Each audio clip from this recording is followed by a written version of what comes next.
All right, and welcome to another episode of Justin and Donald Save America. As you know, I am Donald, joined by, pointed the wrong direction, Justin Haskins over here. Justin, how you doing? Pretty well. How are you? I'm doing great, but that's not important because what is important is we have a special guest on. We don't often have special guests. In fact, the last time we had a special guest might have been Carol Roth. So, yeah, we rarely do guests, Carol. We rarely do it. Yeah. Am I a special guest or am I a special guest? We'll let you know at the end of the episode. Thanks. That's right. So Carol Roth, entrepreneur, small business expert, former investment banker, and current New York Times best-selling author, with the release of the new book just came out July 18th. You Will Own Nothing, Your War with the New Financial Order and How to Fight Back. Carol, thank you for being on with us.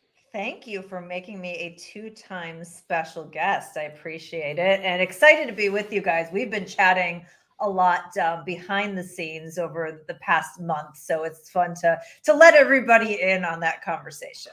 Yeah, no doubt. So it actually started, I think Glenn, we obviously, Justin and I worked with Glenn on the new book, Dark Future. And when you talked to him about the book that you were working on, You Will Own Nothing, he's like, oh yeah, you should talk to, Donnie and Justin about, about some of this, because some of those themes are in this book as well.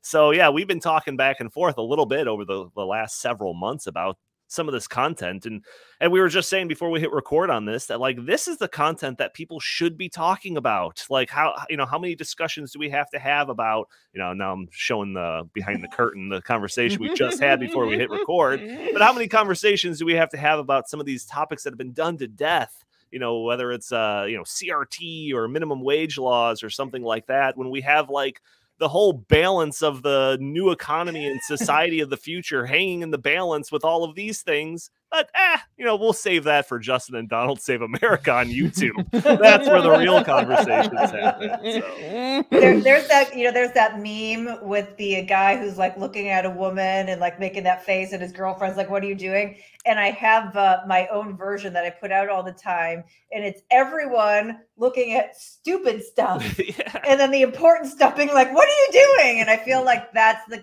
constant dialogue in America. Is everybody is very focused and happy to stand up and boycott for the totally stupid things that are going on of the day, when we're like about to lose the position as like, the center of the global financial universe and have massive repercussions for our wealth and freedom. But no, let's not like try to address those issues and get people on board. Let's be distracted, which, by the way, is exactly what the people who are, kind of trying to control all of the resources and come out on top want us to be doing. So it's a bit frustrating. Don't pay attention to the emerging technocracy behind the screen. No. But first off, congratulations on the release of the book. Justin and I know very well how much effort and goes into not only the production of the book, but the promotion of the book. And, we just saw the New York Times list for the first week coming out, and you've got that spot that Justin and I are very familiar with. Number 12 on the list. We know from past experience that just seems to be the spot that the New York Times will put the books that they don't want people to pay attention to. And my theory is that they don't want you in the top 10, right? Because the top 10 is that very regal position or whatever. But putting you in spot 11 is too obvious. So they'll put you in spot 12. So that's where that spot came And that's from, the funny thing is that I saw Publishers Weekly came out, and I was the top new release. I was number 4 overall for the week and the top new release.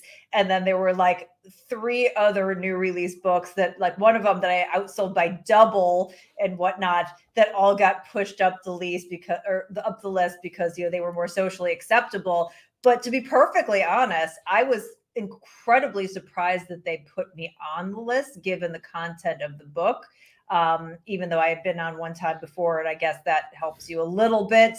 I was pretty shocked that I was even given any sort of publicity there. But as we talked about, if you read the description, nobody would have any idea what the book was about. Someone said it looked like it was written by AI. A person writes things about stuff.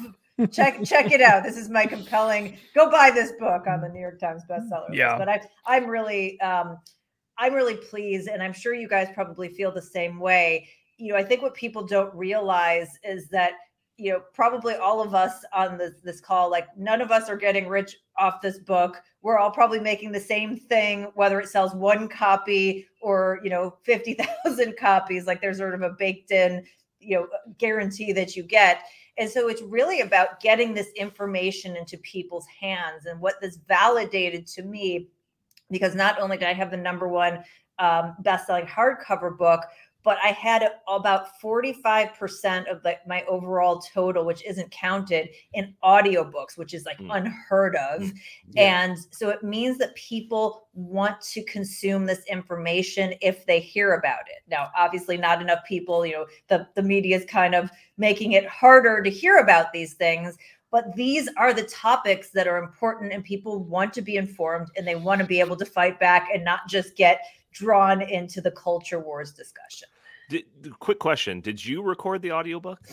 I did not. They do not. For some reason, they don't let me do that. I don't know why, even though my fans request it all the time. So every time I've done a book, I've requested each time that I have a male narrator, because I don't want people to be confused, especially people who aren't familiar with me, and think I'm the person reading the book. So for the last 2 books, Chris Henry Coffey, who's gotten great reviews, he's a nice voice actor, has done a nice job, but it's different, versus coming from the author and having that perspective. Right. But I have done a few little bites on social media where I've read a few pages. Gotcha. Okay. Gotcha. Yeah. It's Donald asked, because it's his dream. This is like his fantasy is to break into the audiobook game, and I haven't been able to do it yet. Well, maybe we can work out the next book here. You can do my next book.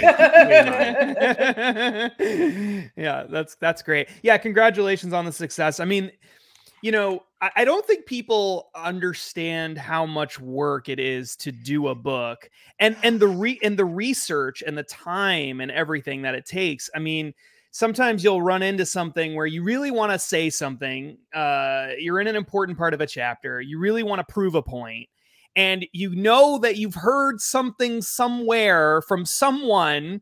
It's there somewhere, but you just have to find it. You need like a good source. You need to track it down. You need to hunt it down. And then an hour goes by and, maybe you found it, right? And it's just like, all just to finish off this one paragraph on this one page in this gigantic book. Like writing books is so hard. And both of us, both you and I, and I mean, Donald has a little tiny bit of experience doing this, but you and I, Carol, we've written lots of op-eds and stuff like that. So we know the difference between, 800 words and like 80,000 words. And there's a huge, huge difference there.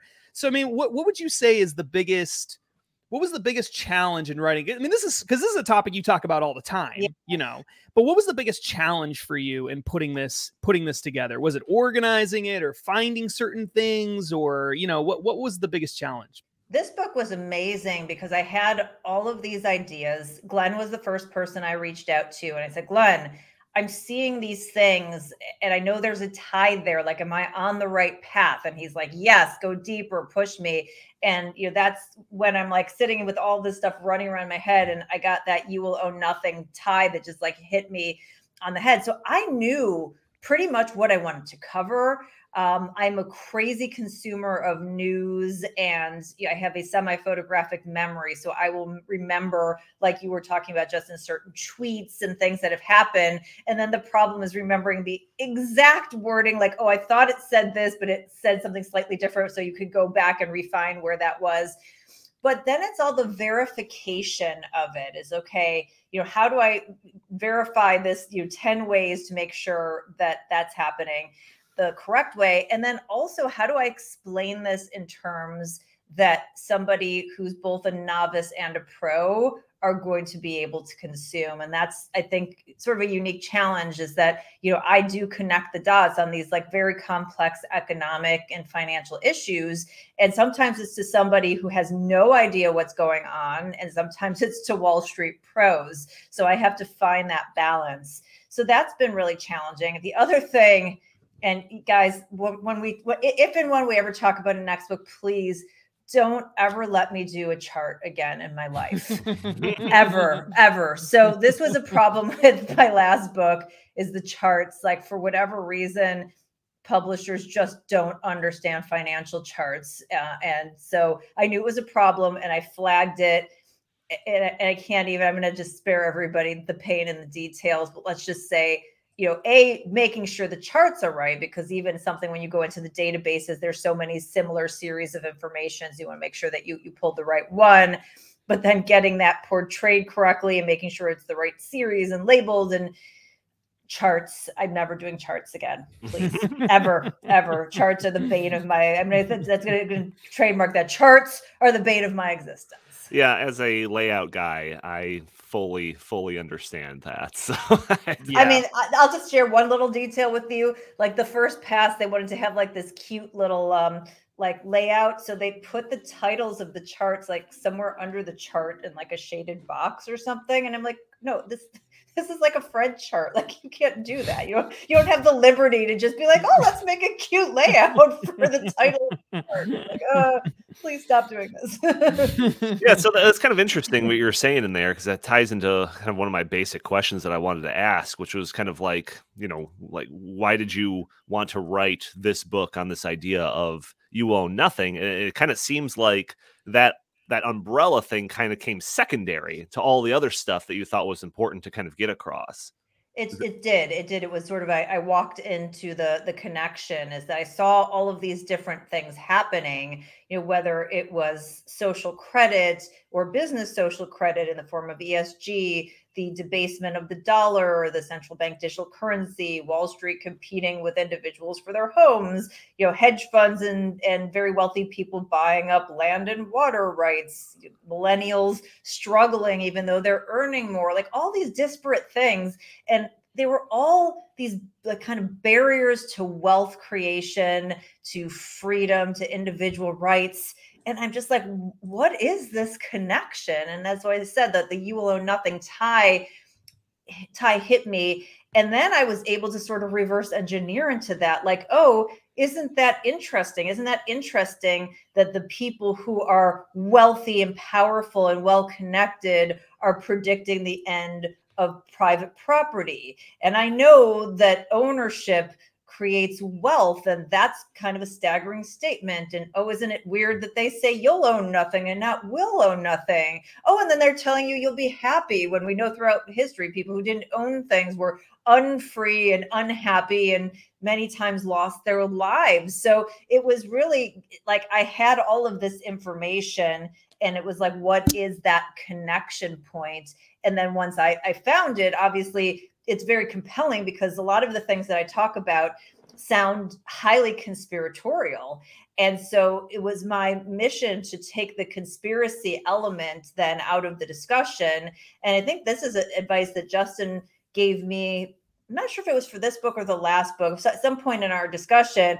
And I was like, what, how do you best portray this information in a way that's compelling? And you said, just let them speak for themselves.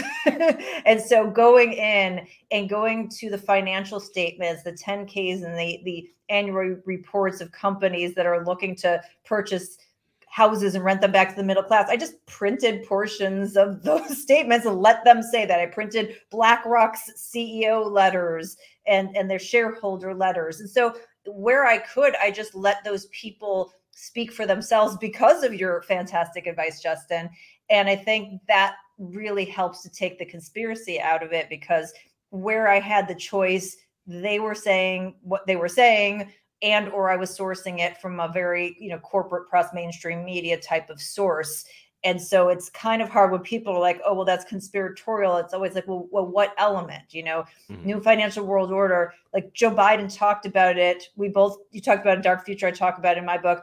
He had this speech to the Business Roundtable in March 21st, 2022. It's like on the website of the White House. So like, is that like, you can go read it. What conspiracy are you talking about? So it makes it different. And I also think because of my background, having been, part of Wall Street, commentating on Wall Street, knowing lots of people in those circles, it brings a different flavor and level of understanding of many of the things than, the person who maybe wears the tinfoil hat half the time and, doesn't quite understand past the talking points, or thinks everything is a conspiracy. And there are lots of issues, so we don't have to make up new ones. And that's one of my big things. It's like, well, if you start talking about that, you now discredit all of these other real things that are happening. So let's just understand and stay focused on it. Well, it's fascinating to me because, we ended up writing about a very similar topic, right? This "in the future you'll own nothing" concept. But, Justin and I and Glenn kind of approached it from a different direction, where we were,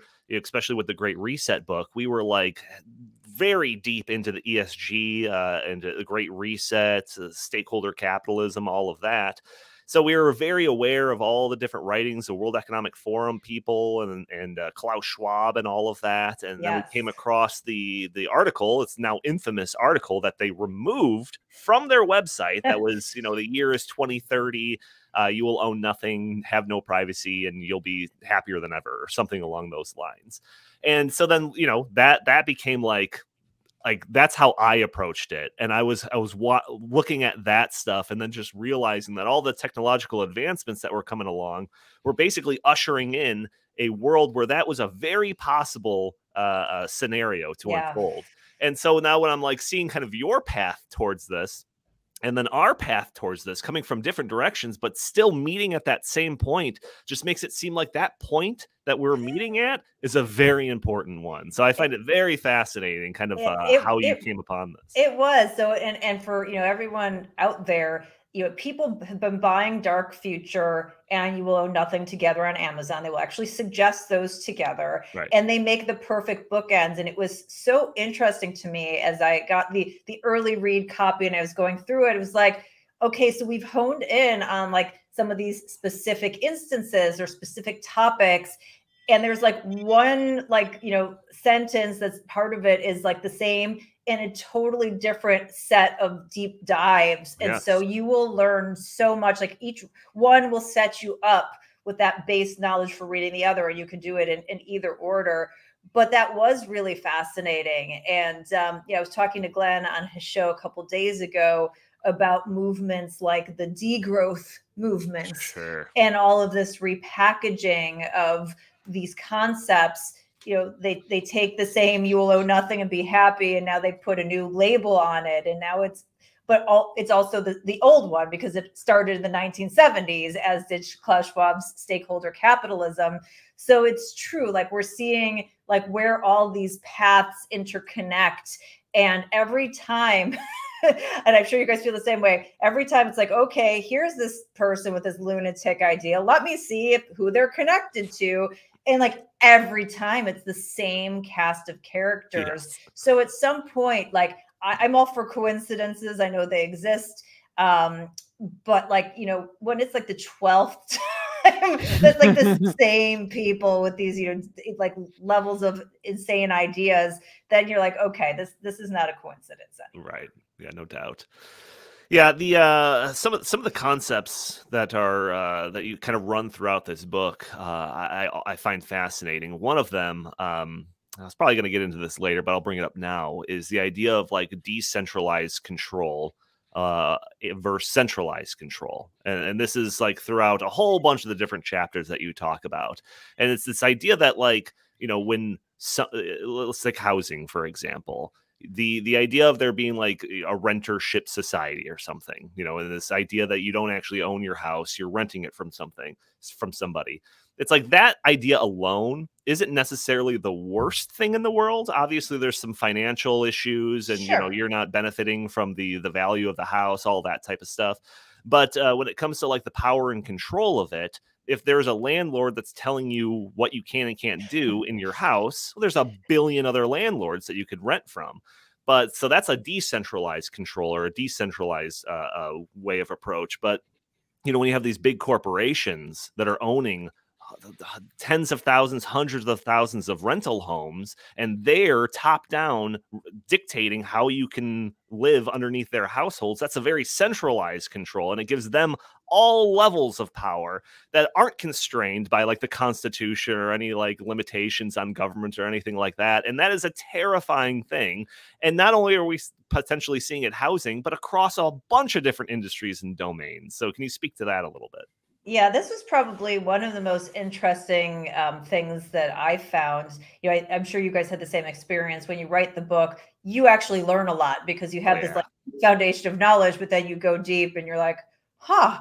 And so even though I've been, you know, in the financial industry and covering it, like I didn't have the appreciation that prior to 2010, there was no meaningful corporate capital in the single family home market, just none. Right. And this entirely came out of Fed policy. The fact that we've had, you know, nearly 15 years of suppressed interest rates and money printing that gave all kinds of cheap, easy, and abundant capital to Wall Street, who ran up the prices on all kinds of assets, ran out of places to, you know, get what that's called yields or return on their investment for the appropriate level of risk, and then went, oh, well, this is interesting. Single family homes, particularly at that time, because you have to remember this is on the backside of the Great Recession financial crisis, where Wall Street got bailed out and about 6 million people lost their homes to foreclosures and short sales. So there's a ton of inventory that's been beaten down and super cheap.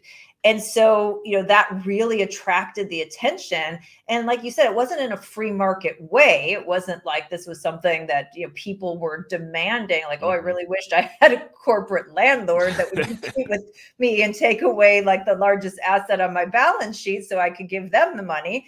It was just, it was done by Fed monetary policy, basically extracting wealth from Main Street and giving that over to Wall Street. And so that's what's happened. And it's gotten to the scale, as you said, you've got these formal corporations who are backed, by the way, by these big financial institutions, the BlackRocks of the world and Capital One and Goldman, JP Morgan Chase, the same ones who tout ESG, you know, social, they're going to be good for social endeavors, which I guess doesn't include owning your own home. And they've come in and they've bought up these houses, and it's not to like make them better and flip it back to you. It's to rent you the American dream. It's to extract that wealth creation opportunity, which is the #1 driver of wealth for households across the United States. And it's the literal embodiment of the American dream because of that, because it drives and creates that legacy wealth for people. When people think of the American dream, you know, they think of the house. And so that is the you will own nothing piece that now, you know, as of the end of last year, it was more than 1 in every 5 homes was sold to a corporate buyer, which is just insane, going from like, you know, very little in 2010 to now this crazy scenario. And then, so you'll own nothing is part of it, but then it's you'll be happy. Mm-hmm. So then it's getting the middle class and the young people to buy into, well, isn't your life going to be great when you have this freedom? And, you know, if the roof's, you know, cracked, you don't have to come up with the money to repair it. You don't have to worry about calling the plumber. We've got you. We'll take care of you. You could just YOLO yourself, you know, into bankruptcy or whatever. Won't that be fantastic? But as you said, the implications, you know, not just for wealth transfer and creation, but for freedom. You know, now when you marry this with the other topics that we both cover, you know, these things like social credit, you know, we've seen people who've been removed from social platforms and had their banking, you know, taken away and whatnot. Like now they own your house.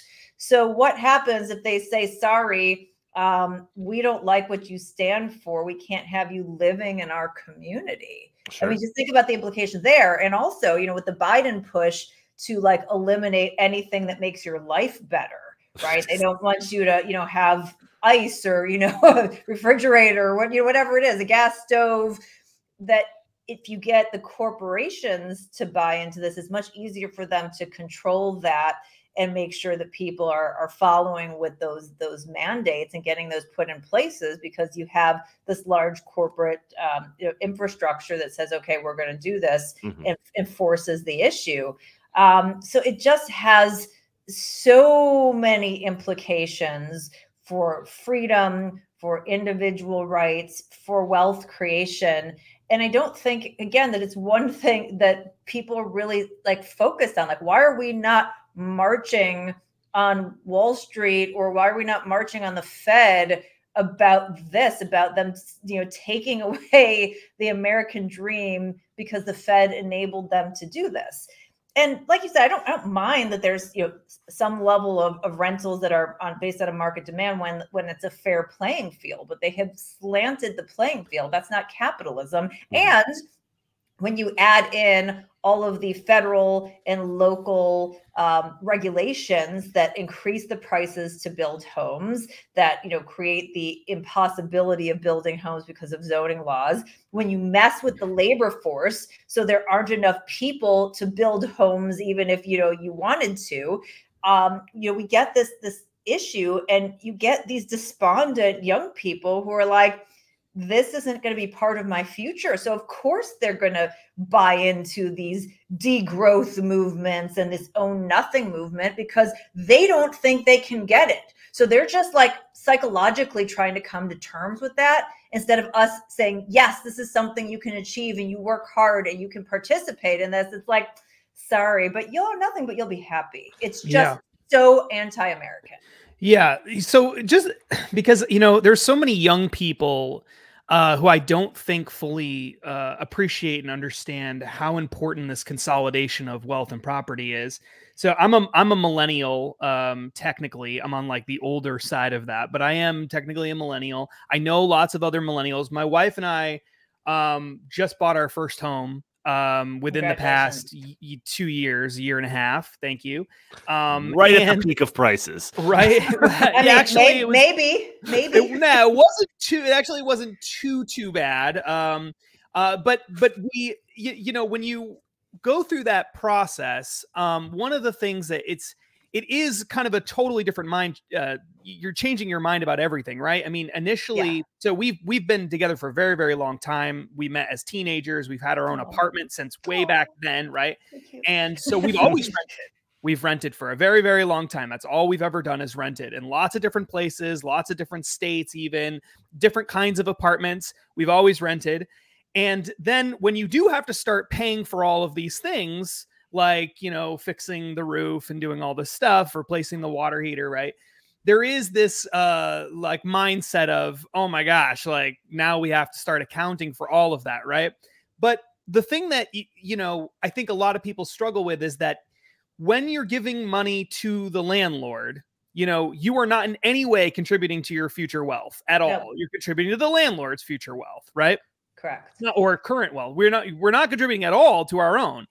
And if you don't own a home, because the home, when you own your own home, it sort of forces you to have some wealth creation over the long term. You don't even really need to think about it, right? You live in your home. I don't have to sit there and think, oh, I need to put X amount of money into savings you should do that, but you don't need to think that way in order to accumulate wealth, because you're living in that thing. That investment, right? You've taken your living and you've turned it from an expense into an investment. So the same amount of dollars, you either blow it and you never see it, or it works for you. Yeah, exactly. And virtually in the vast majority of cases, if you live in the same place for a long enough period of time, same home, it's going to go up in value relative to what you paid, almost always over a long enough period. And so you're not ever losing the money, really. Eventually, you'll be able to get a lot of that money back, a lot of that wealth back, right? Or even expand your wealth or whatever. And it depends on the circumstances, of course. But when you're giving it to the landlord, you don't have that. So when you have a whole generation of people where a disproportionate relative to what Americans have experienced before are only renting, and they're just staying in that for a long time, and maybe they never come out of it. I mean, what is the sort of big picture economic implication of that when you have a whole generation of people in, say, 30 years who are now, it's time to retire. And instead of having a home that they maybe can downsize, they can sell it, move into something smaller, take that wealth and retire with it. That's the way it's worked for a very long time in this country. And now you've got a whole class of people who are not doing that. I mean, what are the implications of that? I mean, how do those people, what does that country look like where you have a whole generation of people who don't have that wealth at all? And instead, corporations have all that wealth, right? And now they can play with that money. They have more money than ever to play with, but you don't have that. So what does that even look like for people, and how important of a problem is that, I think? Yeah, I mean, it looks like going back to the time before we had property rights, when we had, feudalistic societies, right? When your property would pass, only in the elite circles, via inheritance, versus a broad swath of people being able to protect their land and, other property and being able to take advantage of it. And, the statistics show, and I talk about this in You Own Nothing, that people who own homes also generate other wealth. And it goes both ways. Obviously you need to have some level of wealth to get into the home to begin with. So that, sets you on that path. But like you said, the things that you talk about, the fact that, okay, now you need to save up money just in case there's an issue in the home. And you start taking on that mindset of, okay, I'm not just going to go out and blow money and expense it. There's also a value to creating investments. It really does shift people's mindsets. So if you don't have that, you don't have that largest asset on balance sheets, you don't have that mindset that you're going to continue to invest. Because I hear all the time from these gurus, oh, well, if you just took the money that you saved from not having a house and you put it into this investment, and it grew. People don't do that. There's like a theoretical finance and there's behavioral finance. And this is what I say to people all the time. It's like, oh, should I pay down this debt? And it's like, okay, well, you theoretically might be able to earn a better rate of return here, but you're not going to do that. You're just going to go buy shoes. So yes, it would be a good idea for you to pay down the debt, because the reality is you're not going to take the better path anyway. It's just not how people operate. So I think there's some level of understanding that. And I mean, it really is creating this scenario, and it's not just in homes. We can talk about it with big tech, and we can talk about it in other areas where there's this movement to take your life and rent it back to you. And just think about even just the implications for neighborhoods. I mean, we know that ownership, not only driving wealth and freedom, but it drives the sense of pride, right? If you own something, you're more likely to take care of it because it is your personal wealth and your personal investment, and you're consuming it in a way that, you want to make sure that it's there for the future. So you're going to pull out the weeds and mow the lawn and throw the extra coat of paint on the house, and you're going to create that better living environment, versus a neighborhood full of people who are renting, who are like, well, I don't really have a stake. And that goes back to this whole concept of stakeholders versus shareholders, right? This is the Klaus Schwab, where he started from, 1971, European Management Forum, stakeholders. Stakeholders is this made up word for people who have no risk, who have no skin in the game, who just want to have some sort of benefit and influence. When you're a shareholder, you've made that investment. You have the skin in the game. It's your money there. And so you want to take care of it. And so it's a different approach to life. And when you have too many people who don't have skin in the game, there's moral hazard and there's just bad outcomes for everyone. So as a country, that the strength of the country, on a community basis as well as an individual basis, is impacted when we don't have ownership. And by the way, one more thing, and then I'll stop talking for a second, but we're not talking about like the Bush era push people that, can't afford homes into homes. Sure.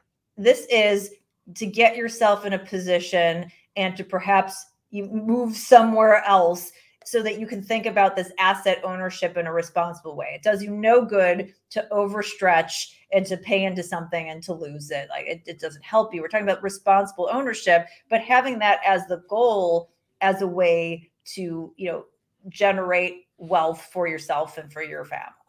Yeah, the financial implications and perspective on all of this is like immensely important. I think you do an incredible job of getting really deep into that over the course of the book. But I also find the kind of control that you're giving up also super interesting. Fascinating was the word I was looking for. You mentioned, I think you even mentioned it in your answer just there, but this idea of like them basically like owning your life and renting it back to you. You talk about it in the terms of your life becomes a subscription model at one point in the book. Yeah. And that's kind of like another thing that like you can see just on the cover of your book, even when it says like you will own a car, and car is scratched out because we are moving in more of a direction of an Uber and Lyft peer-to-peer type of system where, you don't have to own a car. You just Yeah. you just order one up and somebody will come up and pick you up and all of that. But again, just like with the house thing that we're talking about, with the car thing, even with social media or virtually anything, is once you give up that ownership rights, somebody else owns it. And when they own it, they make up the rules, not you. So, I mean, we've seen examples of people being like restricted from car services because of something they've tweeted about. Yeah. I mentioned the idea of, a landlord. I learned this in the research for Dark Future that there's only 2 states that prohibit landlords from telling you that you can't own a gun underneath their roof. So like, like that is an immense amount of control that you are giving up when you don't think that it's important to own anything. So I find that very, very interesting as well. And you get pretty deep into that in the book as well. Thank you. Yeah, I mean the list here was very intentional. When first of all, the designer did such an amazing job encapsulating the idea of this book and the cover, and I'm so grateful. And we made some tweaks. We made some tweaks to the colors and the scratches. But one thing I did is we tweaked the list, the original list, and it was very intentional about the things that were listed here. The home, the car, the business, the investments, and then your life.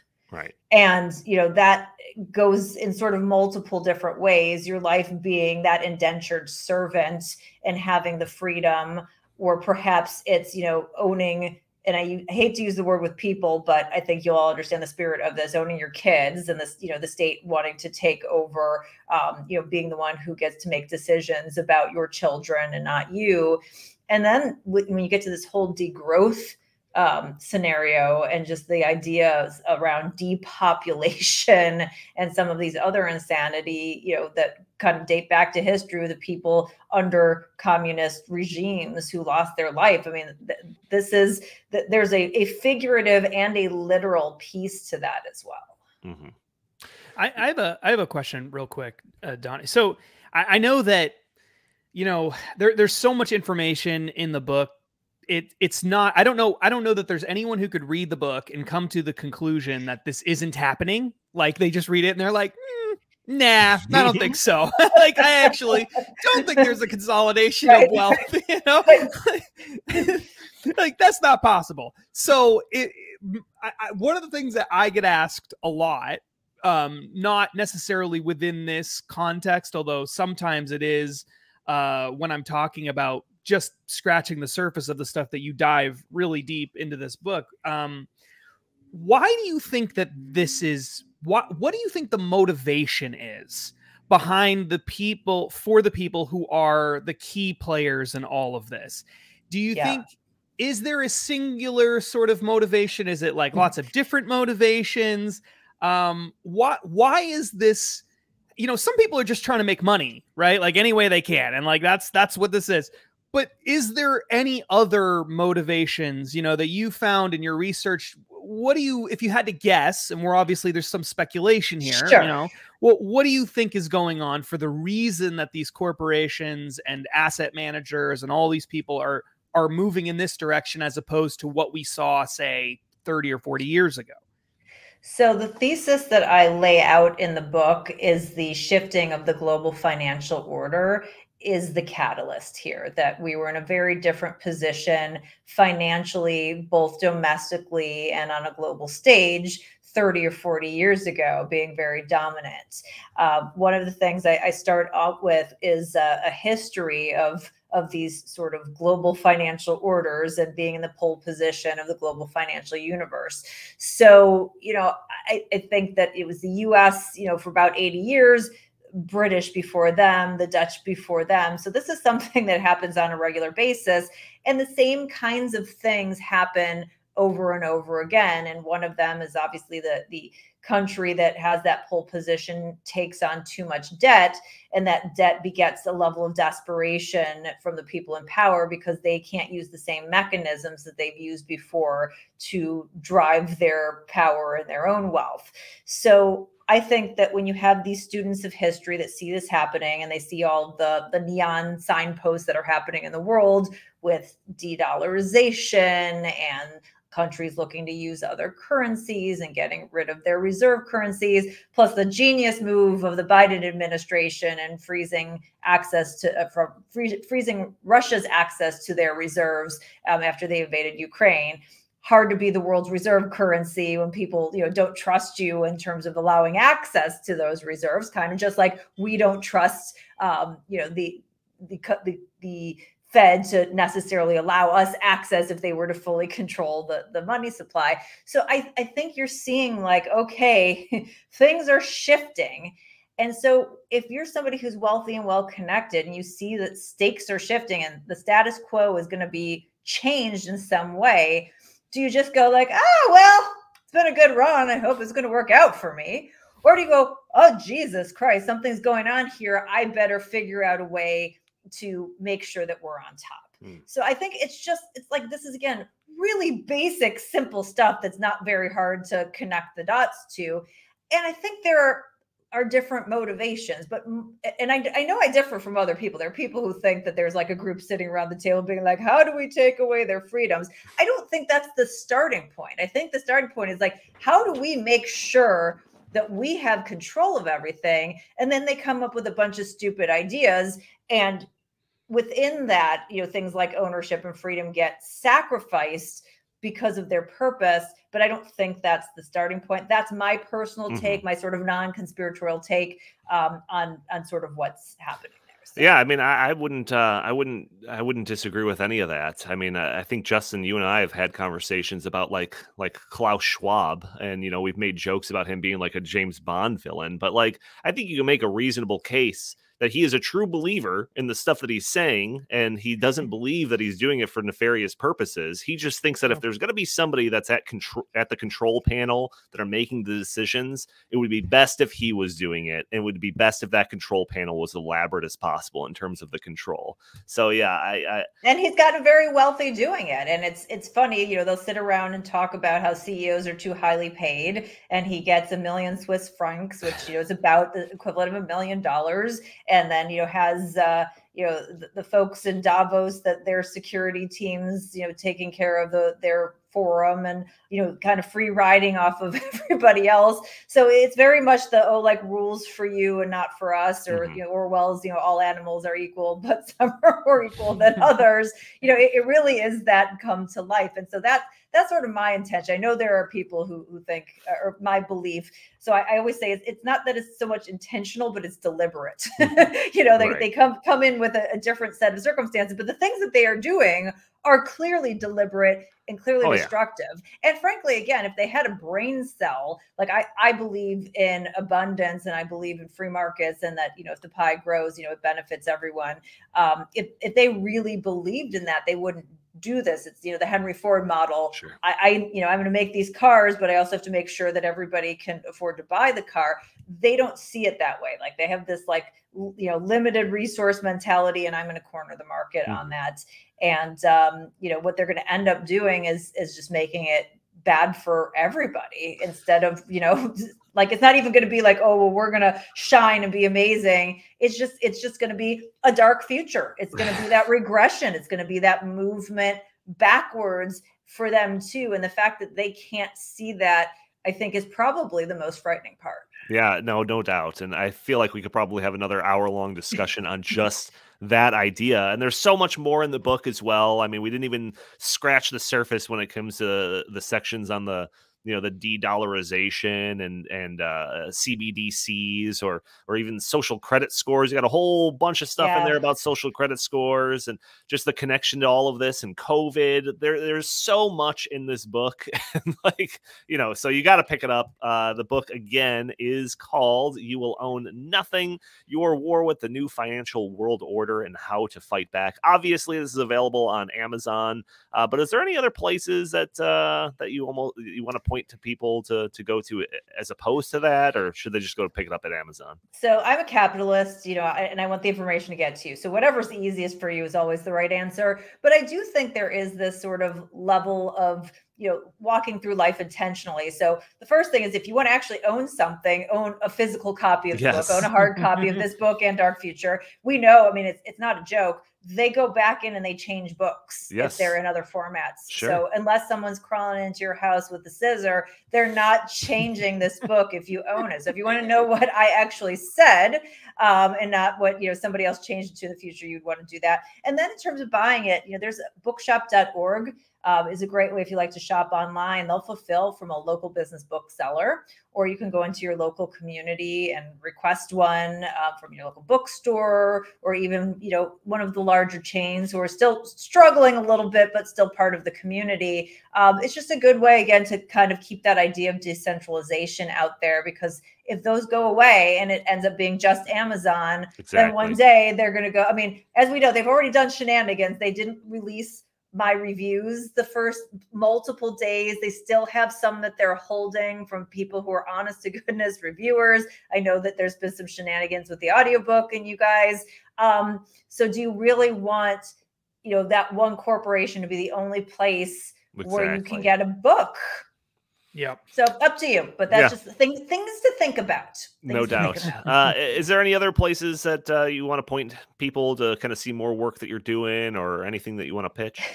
So I'm on Twitter at Carol JS Roth. You may or may not be able to see me because, again, like, it's big tech, just the throttling and the stuff. But if you subscribe to notifications, you might be able to see me more often. And those two things, that'll get you started for sure. Donald accidentally muted himself, but I there you go. He was so overwhelmed by all of the interesting discussion. He just had to take a moment. I'm pulling a plug on myself over here, but that's fantastic. It's not called Twitter anymore. It's called X. No, I'm from Chicago. It's still called the Sears Tower. So yes, it's still going to be called Twitter, or maybe I'll start calling it the Sears Tower, whatever. Justin, any other last words, anything you want to get off your chest before we wrap it up? No. But buy Carol's book. It's awesome. You will not be disappointed. And it is one of those things where, if you want to understand why the world is changing, you want to understand why lots of parts of the world are changing, not just the economy, but everything that's downstream of that. This is one of those books that will help you understand that. So I am 100% behind it. I have bought a copy. Even though Carol sent me a free copy, I also bought a copy because I think it's important to do that. So please buy Carol's book. I think it's awesome. I'm going to reverse plug to say to buy Dark Future as well, and to read these, and to also join the movement here, right? This is, this is more of than just reading a book. Go own assets, go give these books to your friends, talk to people about this, because this is how we're going to win here. The elites don't think we're going to fight back. The empirical evidence shows that people are just I'm going to go along with this. So copy the things that they're doing instead of the things that they're saying. And they are out buying up stuff. They're buying up land. They're buying up homes. They're buying up precious metals. Go do those things. And let's have this movement and some real action behind this. All right, great. Carol, stay on with us after I wrap up the show. No, I have a couple of... But for our listeners, that's going to do it. I want to thank you all for joining us for this episode of Justin and Donald Save America. Please just do a handful of things that won't cost you a penny. Only it costs you a couple of seconds, but will greatly help out the show. That's subscribing if you haven't already, sharing this content, just hitting the like button, or leaving a comment under this video. All helps break through those big tech algorithms that prevent content like this from being shown to more people. But that is going to do it. Justin, where can the fine people find you? At Justin T. Haskins on X or Twitter or whatever we're calling it. There's Tower. Fantastic. Yeah. You haven't opened up a Threads account yet, Justin? That's surprising. Yeah, don't worry. I'll get there. I'll get on Threads too. I don't think I'll use it, but you know. All right, fantastic. All right, thank you all for joining us. We'll talk to you next time.